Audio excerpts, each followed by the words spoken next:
This is not a close call legally. I feel very strongly that we are on the legally correct side of this issue.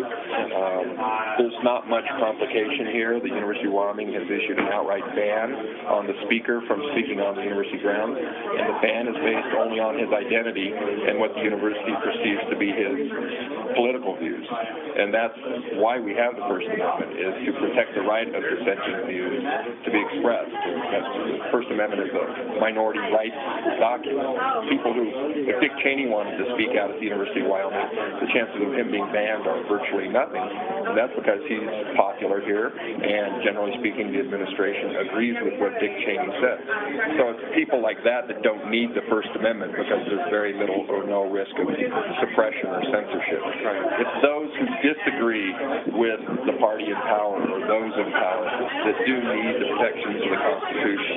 And that's where we are right now. We're at a constitutional crossroads. And for Dr. Ayers to speak is his right, and for them to stop him from speaking is purely based on the fear that he's going to say something disagreeable with the administration. That's illegal.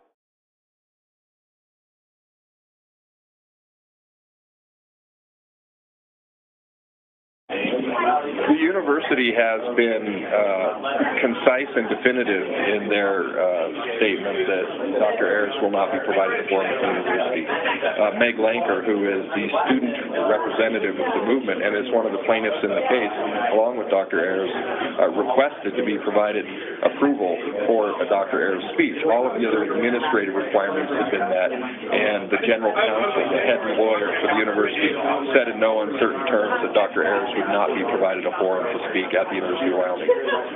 I don't know what more could be said, either on our part or their part.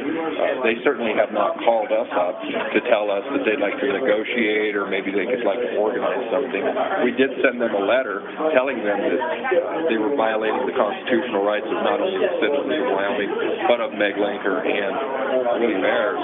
And they sent us a fairly terse letter that says we'll look into it.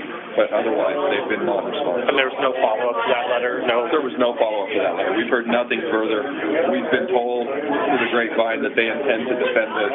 They must know that this is illegal, but I think there are political forces at work rather than legal.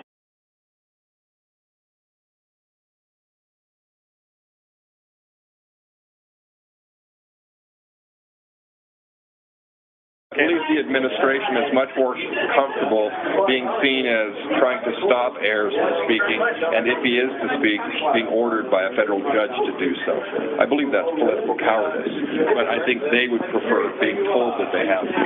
They must know that they will be told that he must be allowed to speak, and that way, if anybody like donors or citizens say, why did you let Ayers speak on your campus, they can say, we didn't want him to. We fought against it. We were told by a judge that we had to. One of the shames of that is we're spending thousands and thousands and thousands of dollars of taxpayer money in a losing battle. The taxpayers of Wyoming should be upset because of the constitutional impropriety of what they're doing, but they're also wasting thousands and thousands of Wyoming taxpayer dollars.